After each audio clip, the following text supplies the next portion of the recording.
Hi, everybody. This is Christian Cison, and welcome to the Third Fridays podcast. It's another edition of this lovely show that we've started almost 2 years ago now. Last month's episode had to do with a unfortunate landmark decision regarding schedule loss of use for claimants who have returned to work but also exhibit permanent non-scheduled disability. That case, from what I hear, is actually going up to the Court of Appeals. So I'm looking forward to a higher court reviewing what I believe to be an erroneous decision. For more information on that, please check out last month's episode and also email me, call me, feel free to just ask whatever questions you may have. But let's get to today's show.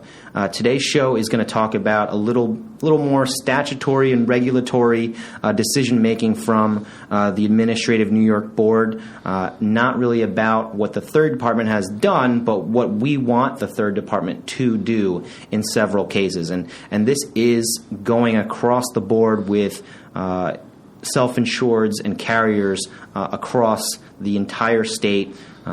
And defense firms, it's not just us. It's going to be a big issue that's going to be litigated for quite some time. So to help me discuss that topic, I'm going to welcome Jeremy Janis to the show. Welcome, Jeremy. Hi. Okay, so tell me, Jeremy, what we're dealing with. Give me a background of how we learned about this issue in the first place. Okay, so I recently had a trial on a controverted case. The case involved a woman getting hit by a bus.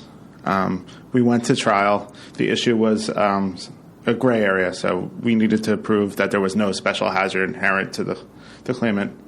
The law judge ultimately ruled against us, finding that it was a condition of employment that the woman had to be at this specific spot at which she got hit by the bus. Right. So even backing that up even further, right, our gray area argument was that she was there long before her shift was even scheduled to start, right? So, like, if she had been on the bus that she had taken every day, then we might not have a gray area argument. But in our specific instance, she had been at the bus hours before her shift was scheduled to start, and it was an unlikely reason why she would have had to do that other than if she had to deviate from the course of her employment. Does that make sense? It totally does, and it was an extreme example. She was there about an hour early. She was unfortunately hit by this random bus that got in a huge accident and went off the curb. Right, and we didn't dispute that the accident happened. No. Right, or that there were causally related injuries. Our dispute was more technical as it related to a deviation from the course of employment. So you mentioned that the judge ruled against us. Obviously, we appealed because we believed that was the correct thing to do. So tell us a little bit more about that. Okay, so we had filed an appeal. We had actually found an analogous case and then used that. But unfortunately, the board, instead of considering the content of our appeal, decided to not review our appeal based on a technical interpretation of a statute. Right, okay. Before they even did that, right, we went to the New York Self-Insured Spring Workshop in upstate New York, and we learned from other people who had talked about this issue there that they were starting to do this ex post facto kind of ruling, right, where they would say, we are going to do this, but in doing that, they had decided appeals without giving us, or really anybody, advance warning of it. And that's my interpretation. Did you feel the same way? Or? Oh, I most definitely feel the same way. And I had a chance to review a number of board panel decisions that came out over the last 3 months, and the application of the enforcement of this statute was all over the place. Okay, so now we have a controverted matter that was appealed on favorable grounds to our client, but we have a decision from the board panel that really took us out of that zone. Let's get into why it was rejected, right? So there's a regulation, 12 NYCRR 300.13, that talks about what? So the statute governs pretty much how we fill out an RB89 form, which is the cover page for an appeal. Right. So they in that statute, they say that the application has to be filled out, quote unquote, completely. Right. So what we do is we look at the actual form and answer all the little boxes that have to be checked and filled out. And a couple of them are very interesting because if you look at the form exactly, it asks for the issues that will be appealed. It then asks for the basis of the appeal. And the third one, which is the one in question here, is the objection or exception that has been raised, right? So what the board did is that they decided that saying that the objection was raised at the hearing, even though it was made in conjunction to what we filled out as it relates to the issues and the basis of appeal, was not good enough, and they would not hear the case at all, right? That's correct. And in the past, we had seen question 12, which is the basis for the appeal. A lot of claimants' attorneys would always put just C attached. Right. And we had seen it be rejected on that basis. But until recently, we had never seen paragraph 15 become a basis for them rejecting an application for review. Right. So my contention is that 11 and 12 on the RB89, where you're talking about the issue for review and the basis of the appeal, that already tells the board and gives notice to all the parties in interest that the objection was made to those issues, correct? Like, otherwise there would be no reason for us to outline the issues and the basis for the appeal. I most definitely agree. Okay, so to me, paragraph 15 really just has to be determined as to whether the objection was made at all, right? And we had been doing this for years and years and years, both sides. Claimants and carriers, self-insureds, have been doing this, and board panels have been accepting that as a sufficient basis for hearing the case. So what the board panel is now doing is making us state it an additional time what the objection is to, right? It's making us state the actual issue again in a separate box on the same form and on the same page on the same form, right? Yes. Okay. So, tell me a little bit about our action plan and what we're going to do about this kind of ruling. So immediately after we got the result, we reached out to the client. The client was immediately decided that not only did he want to file an application for full board review, but he also wanted to bring it to the third department. Right. Okay. So, going to the third department, what do you think our argument is going to be? Well, there's a few different arguments we have to make. First of all, our due process rights are clearly violated. This is a case where the woman was hit by a bus. She was hospitalized for a number of months, most likely going to be permanently totally disabled. So the property rights are very, very significant in this case. That's a good point. There's clearly something at issue here that is not your hands, finger, feet, and toe case. This is a very big issue that it's not really something to push aside. I was kind of leaning towards an arbitrary and capricious standard, right, or an abuse of discretion. But the third department actually has not looked too favorably on claimants or carriers that argue for this to be applied to the board, right? Yes. Okay. So we looked at a couple of cases, that talk about this standard, and specifically, I looked at one from 2009 that actually commented on the rarity of making this finding. Essentially, that the third department would rule that the board had acted arbitrarily and capriciously. And they admitted that it was rare, and they also admitted that it really only applied to 2 out of the 3 instances where they would do it, right? So let's go over the 3. Newly discovered evidence that the board would fail to consider, a material change in condition, or the third one would be an improper failure to consider the issue that was raised, right? And the third department actually talked about only the first 2, right? That they had found that the board had abused its discretion or acted arbitrarily or capriciously. And not only that, they really found the abuse of discretion to only occur when there was a failure to consider newly discovered evidence or the material change in condition. That sheds even further light on what we have to do. We have to argue for that third prong almost in a way that it's never been done before. Would you agree? I agree, and I think the way we have to go is that they're applying the law arbitrarily and capriciously, meaning that they're not applying it the same to everybody. They're giving different warnings to everybody.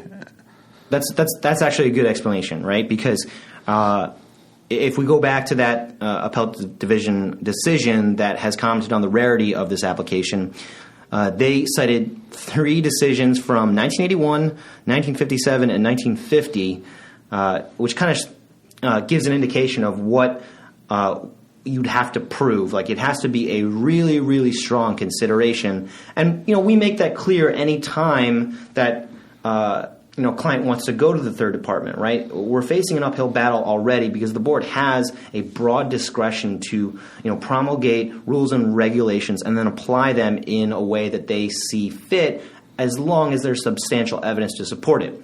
But what you mentioned was the abuse of discretion or acting one way towards one party while not doing it to another party is certainly different than that. So explain a little bit of how it's applied only to some cases or only some parties. Okay, so in my review of the number of board panel decisions, I was able to see that, first of all, they gave warnings in certain cases. So they only gave warnings to certain parties, and a lot of those were claimants' counsel. In addition, by only providing notice to certain parties, there's only certain parties that were able to knew about the problem. Right. So when we have a situation where appeals are filed by multiple parties across multiple cases across multiple venues, throughout the state, those appeals have already been filed, right? So it's not like we're disregarding a warning because the action of those appeals have already been filed prior to this quote-unquote warning being issued by the board. Yeah, so the problem is, what are we supposed to do about the appeals that are already filed? They're sitting there. Are we supposed to make another filing and therefore break the duplicate filing rule? Right, and you bring up a good point there, Jeremy, because the board has taken great lengths, or they have, to essentially state that if you file an RB 89 twice, or you file really any document twice, that you could be assessed a penalty for doing that. So without any clear indication as to how to abide by this warning, a warning that was not submitted to all parties, we're kind of put in a box where we have to make a decision that puts our clients in a position to get a penalty either way, right? And I think the incorrect thing to do would be to just throw out an appeal based on that. If you want to issue a penalty because of some arbitrary and capricious way, I think that is a totally separate issue from actually failing to hear the issues on its merits. I agree. And just to show how haphazard the board has been, it wasn't until the end of July that the board started giving a specific date for which they were going to start enforcing it, and that date was in April. Right. So it's kind of going around in circles where we are kind of on a string and the board's kind of holding us up and telling us how to act, but the way we would be acting would be in contravention of another rule, which could lead to a penalty. So we do think that this type of issue is going to be going to the third department. We've had multiple clients agree with us on that position, and so filings will be made. I don't think that it's going to be different across the board for other defense firms as well. I think they are in agreement, and even claimants firms that have dealt with this issue too. I mean, you did mention that more claimants counsels have allowed to skate by, big surprise, but if the board actually wants to defeat an arbitrary and capricious argument, they're going to have to make this ruling against claimants counsels too. Oh, I most definitely agree. And then you're going to deal with claimants counsel going to the third department, and it's going to be an entirely different situation at that point. So I'm looking forward to seeing how the third department rules on this issue. echoing what we talked about last month on the podcast. They didn't really help us in Iota Taxi versus the claimant Taher, but I'm more hopeful about this because it seems to just be an unfair ruling across the board. And, we'll see what happens, right? When do you think a timeline like this could finish, I guess, with this issue, right?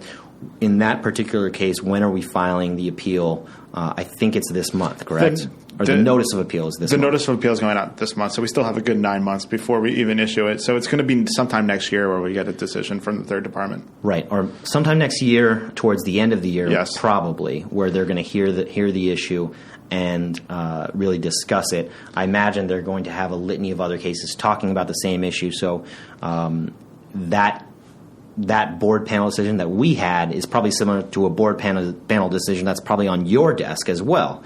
And I'm talking to you, the listener. So make sure your procedural filings are timely. Now, Jeremy, you also wanted to discuss something in the CPLR, right? So what kind of argument are we also bringing forth using other statutes governed by New York courts? Okay, so the third department and all the courts in New York use the CPLR as a basis for the administration, the rules of procedure. Recently, CPLR 2001 was amended to expand the scope of technical defects to be excused. So pretty much it says that if there is a omission, something is misapplied or filled out incorrectly in a form, it shouldn't be fatal to the application or the motion before the court. Yeah, and I think that's honestly a good public policy application, right? We're talking about real issues that have overreaching effects on everybody, and to really decline to hear those kinds of cases for a procedural defect that I don't even believe exists, based on what we've talked about the last 10 minutes, doesn't really make sense to me. So, let's think of it in a way as a prejudice to each party, right? In a controverted matter that we're appealing, we're not paying during the pendency of the appeal, at least to the initial board panel level, correct? Yes. So that point in time where the case is going before the board panel, and the board panel looks at it for the very first time, all those actions have been taken. Claimant's counsel filed a rebuttal to our appeal knowing that those actions have been taken and understands that there is rulings and allowable statutes for us to take the act that we did. At the time the board panel looks at those pieces of paper, there's no actual additional prejudice to the claimant when they're hearing the merits of the case, right? So what I'm thinking is they have a choice of either throwing it out and trying to hope that we don't go to the third department, or actually hearing the merits and deciding the case as it applies to the law, right? At that point, no additional prejudice is going to be made to the claimant if they actually hear the merits. And my thinking is that if they had just ruled in favor of the claimant, our client may decide that the cost-benefit of going to the third department is not actually in their favor. Most likely. And it should be pointed out that under WCL 23, both parties have the right to appeal. And, right. By pretty much what they're doing is just taking away that right and depriving us of the right to be heard. Right. I mean, we've also seen plenty of appeals filed by either other carriers in coverage cases or claimant's counsel in your just garden variety 1v1 cases that don't comply with every little tiny thing on the RB 89 and don't comply with archaic rules about margins on the pieces of paper or the type size of the font. We've seen those issues just seen as a warning or just kind of saying, hey, don't really do this next time, right? And those appeals aren't thrown out. No, they're not. So arbitrary and capricious goes to the heart of choosing, choosing one over another unfairly or refusing to hear the merits unfairly, I do think that has some kind of application to our case here. What would you think a claimant's rebuttal might be to our third department filing? That I think they have to make the argument that the statute is what the statute is, and the board had full discretion to not hear the appeal if they chose to. Right, kind of like, the board acted properly, yes. Right? And I'm almost very, very vigilant about attacking that argument specifically because that claimant firm is going to be hit with this same kind of issue, right? Almost definitely. So arguing that the board acted improperly, I'm hoping that the third department will then look at other filings made by that firm and other filings made by really firms across the board to show that this is something where it's not being done across the board. It's just kind of a pick and choose. And what worries me is that when we actually have a fighting chance with a good argument before the board panel, that's the case that's going to be used to be found against us. Yeah, and I think it's a slippery slope as well. Nice use of that law school phrase, slippery slope. If they start rejecting these, they're going to find other reasons not to hear applications. I mean, we know the volume of appeals has gone up, but they need to balance the equities in deciding what not to hear and what to hear. Right. So I think what we have to do is not only advise our clients how to do this proper appeal correctly, but also be on the lookout for your cases on appeal currently, right? Start to understand that this is going to be a third department issue and that you may want to consider, either filing an amicus brief on your other cases or essentially getting authority to go to the third department now, because this is something that's going to keep happening unless you're one of the lucky ones that the board decides, okay, we'll let you pass through. So it's something that we are going to be monitoring very closely. Yeah. So, Jeremy, I wanted to thank you for coming onto the show today. I wanted to use you specifically because you had some good expertise on that particular case, and I know other board panel decisions are coming down the pipeline as well. So for Jeremy, Janis, this is Christian Cison reminding everybody to defend from day one.